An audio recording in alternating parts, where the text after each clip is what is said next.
ini banyak sekali kasus pelecehan seksual yang dialami oleh mahasiswa. Hal ini bisa terjadi karena dipengaruhi oleh faktor dari pelaku, korban, maupun lingkungan. Nah, dari pelaku itu sendiri faktornya ada yang pertama kurangnya pendidikan moral dan etik, yang kedua penyalahgunaan kekuasaan, dan yang ketiga pengaruh media. Dari korban ada beberapa faktor, yaitu yang pertama, minimnya pengetahuan tentang hak dan perlindungan, dan yang kedua, ketergantungan pada pelaku. Ada juga nih dari faktor lingkungan, yaitu yang pertama, tekanan sosial dan akademik, dan yang kedua, interaksi sosial bebas tanpa batasan. Dari beberapa faktor tadi, kita bisa mencegah pelecehan seksual terjadi dengan mengetahui. Yang pertama, ada jenis-jenis pelecehan seksual. Yang kedua, ada pendidikan kesehatan reproduksi. Dan yang ketiga, ada penyakit menular seksual. Teman-teman, di sini aku mau jelasin tentang apa saja jenis-jenis pelecehan seksual itu. Yang pertama ada pelecehan verbal, yaitu pelecehan yang menggunakan kata-kata atau ungkapan. Contohnya catcalling seperti bersiul atau memanggil seseorang dengan kata-kata yang menggoda. Yang kedua, pelecehan nonverbal, yaitu pelecehan tanpa kata-kata, biasanya melalui gerakan tubuh atau tindakan tertentu. Contohnya menatap seseorang dengan cara yang membuat mereka tidak nyaman.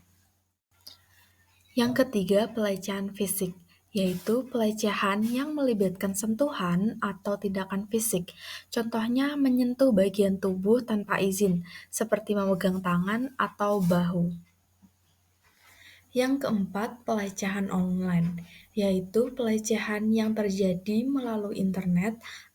Dan yang terakhir, eksploitasi seksual, yaitu pemaksaan seseorang untuk melakukan hal-hal seksual demi keuntungan tertentu.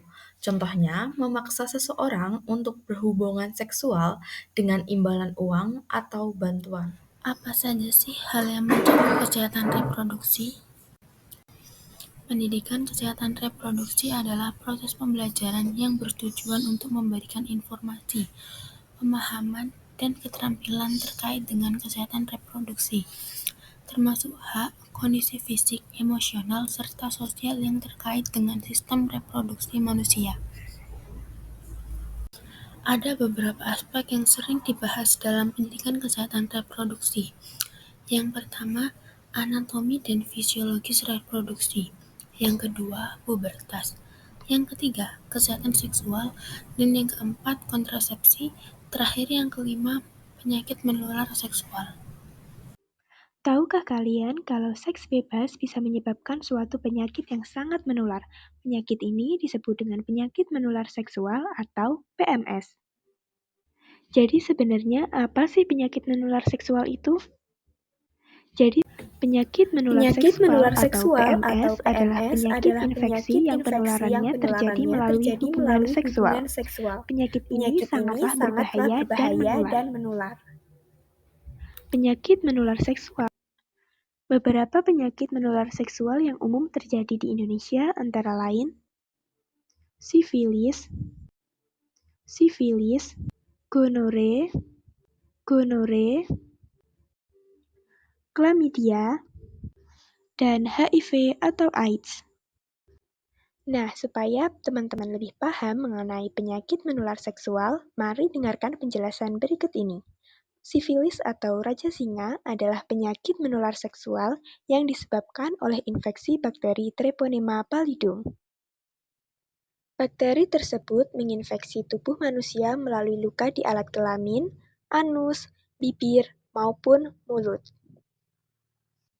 Penularan sifilis sendiri dipicu oleh aktivitas seksual yang dilakukan oleh penderitanya, seperti penetrasi, seks oral, ataupun seks anal.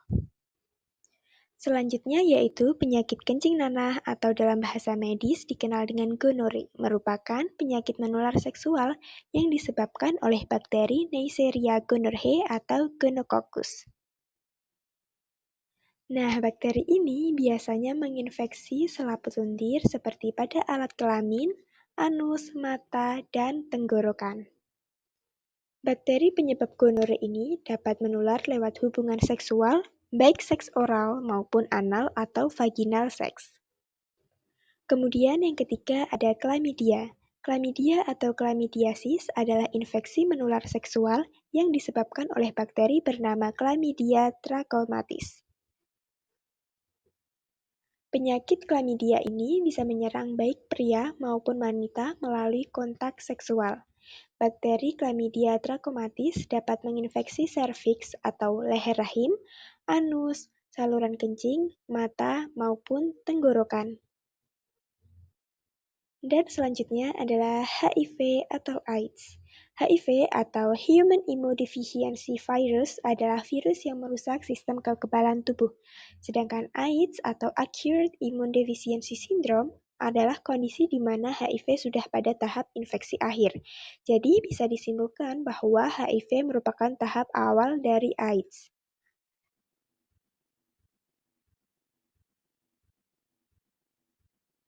Penyakit HIV atau AIDS dapat menular melalui hubungan seksual vaginal ataupun anal, penggunaan jarum suntik, dan transfusi darah yang sama dengan penderita. Nah, gimana nih teman-teman mendengar banyaknya penyakit menular seksual yang sangat berbahaya ini? Pasti teman-teman gak mau kan terinfeksi penyakit ini? Nah, gimana sih caranya kita mencegah penyakit menular seksual ini? Langkah yang bisa teman-teman lakukan untuk mencegah terinfeksi penyakit menular seksual antara lain, tidak bergonta-ganti pasangan seksual, tidak mengkonsumsi alkohol atau nafsa, menghindari seks dengan sembarang orang, rutin melakukan tes kesehatan, dan yang paling penting dengan menjaga pergaulan. Teman-teman tahu nggak sih kalau ternyata banyak sekali remaja di Indonesia yang tidak mendapatkan sex education. Hal ini dikarenakan masih banyaknya orang yang menganggap bahwa sex education adalah hal yang tabu.